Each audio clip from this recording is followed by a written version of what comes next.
बीज प्रक्रिया का करावी? 1 रुपयाची बीज प्रक्रिया 100 रुपयाच्या फवारणीचा खर्च वाचवते. समजा तूर पीक आहे, तुरीमध्ये मर आला तर तुम्हाला खूप मोठं बुरशीनाशक वापरावं लागते.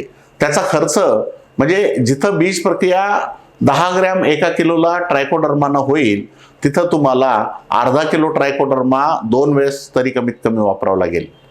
म्हणजे बघा 10 ग्रॅमचा 1 किलो म्हणजे 100 पट खर्च वाढतो. म्हणजे जर बीज प्रक्रिया केली तर 1 रुपयात काम होतं, पण नंतर फवारण्या किंवा ड्रेंचिंगला तिथं 100 रुपये खर्च लागतो. बीज प्रक्रिया ही केवळ एक प्रक्रिया नसून ती पिकाच्या भरघोस उत्पादनाचा पाया आहे. याचं महत्व 5 प्रमुख मुद्द्यांचा स्पष्ट होते. मातीतील आणि बियाण्यातील रोगांचा प्रतिबंध. अनेक बुरशी फ्युजेरियम, फिथियम जमिनीतील सुप्त अवस्थेत असतात. पेरणी केल्यावर त्या कोवळ्या बियाण्यावर हल्ला करतात. आपल्याला जमिनीत बुरशी दिसत नाही, जमिनीतले सूक्ष्मजीव दिसत नाही, पण हे पाऊस पडल्यानंतर ऍक्टिव्ह होतात आणि पाऊस पडल्यानंतरच आपण पेरणी करतो की लगेच ते आपल्या रोपावर हल्ले करतात. बीज प्रक्रिया केल्यामुळे बियाण्याभोवती एक संरक्षण कवच तयार होते जे या बुरशींना बियाण्याच्या आत शिरू देत नाही. त्यामुळे मर रोग किंवा कोळशी सारख्या रोगांचा प्रादुर्भाव सुरुवातीलाच थांबतो. जे काय आपण संरक्षण कवच त्याला लावतो त्यामुळे सुरुवातीलाच त्याच्या कॉन्टॅक्टमध्ये बुरशीनं अटॅक केला की ते जे तुमचं कवच आहे तेच त्याला रोगाला, त्या बुरशीला थांबवतं, त्या बुरशीला नष्ट करतं. बियाण्याच्या तुमच्या मुळांच्या बाजूला जेवढा काय रायझोम म्हणतो आपण त्याला, मुळांचा भाग जो आहे त्या भागामध्ये पूर्ण ते बुरशीनाशक म्हणा किंवा कीटकनाशक पसरलेलं असतं. त्यामुळं त्याच्यावर परिणाम होत नाही. जोमदार आणि एक समान वाढ. प्रक्रिया केलेले बियाणे लवकर आणि एकाच वेळी उगवते. आता बघा, आपण कीटकनाशकांमध्ये रिहांश सांगतो.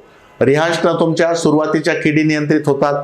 जसं सोयाबीनमध्ये रिहांश जर लावलं तर तुमचा खोडकिडा आणि चक्रभुंगा नियंत्रित होतो, म्हणजे नंतर येणारी कीड नियंत्रित होते. जमिनीत काही किडी असतील समजा तर त्या सुद्धा, कटवर्म असेल किंवा अजून कुठली कीड असेल ती सुद्धा नियंत्रित होते. याच्यासोबतच रिहांशमध्ये एक तुमचं असं कॅरेक्टर आहे की मुळांची सुद्धा ते वाढ खूप चांगली करते. सशक्त सुदृढ वाढ सुरुवातीला होते. त्यामुळं म्हणजे दोन्ही तिन्ही प्रकारे ते काम करतं.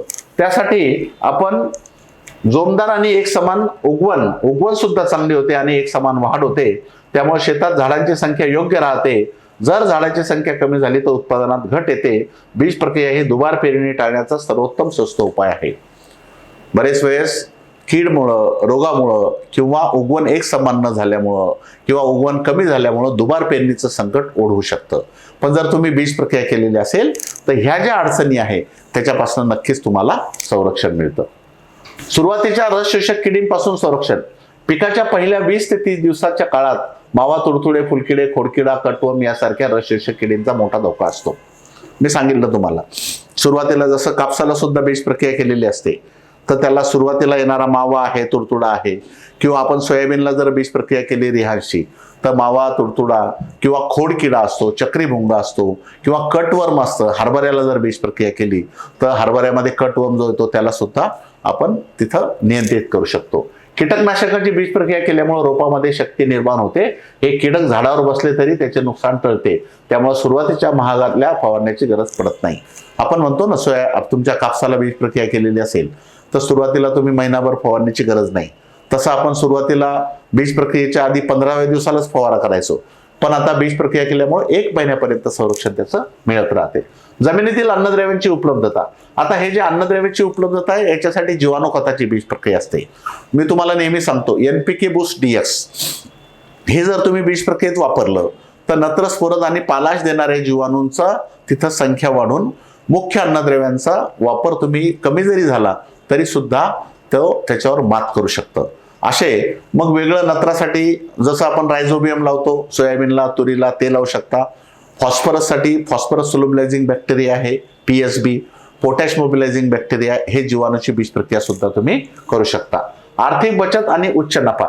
बीज प्रक्रियेचा खर्च पेरणीच्या एकूण खर्चाच्या केवळ 1% असतो, पण यामुळे होणारा फायदा 15 ते 20% उत्पादनात वाढ करून देतो. बघा, खर्च जर पाहिला आणि त्याचा फायदा जर पाहिला तर हे गणित हा नफ्याचा सौदा, खूप नफ्याचा सौदा आहे. पेरणीचा सगळा जो खर्च होतो त्याच्या 1% खर्च फक्त बीज प्रक्रियेचा होतो, पण त्याच्यामुळे उत्पादनात 15 ते 20% पर्यंत वाढ होऊ शकते. एखाद्या वेळेस तर त्याच्यापेक्षाही जास्त, म्हणजे जे डॅमेज व्हायचं असतं ते जर डॅमेज झालं नाही, म्हणजेच तुमचं उत्पादन 1.5 दुप्पट सुद्धा वाढू शकतं किंवा नुकसान टाळू शकतं. त्यामुळं ही अत्यंत आर्थिक बचत आणि उच्च नफ्याचा गोष्ट आहे. कमी औषध वापरून जास्त संरक्षण मिळत असल्यानं हे पर्यावरणासाठी सुद्धा पूरक आहे. औषधाच्या फवारण्यानंतर करायच्या, मजूर मिळत नाही, पंप मिळत नाही, औषधानं म्हणजे तुमच्या मानवाला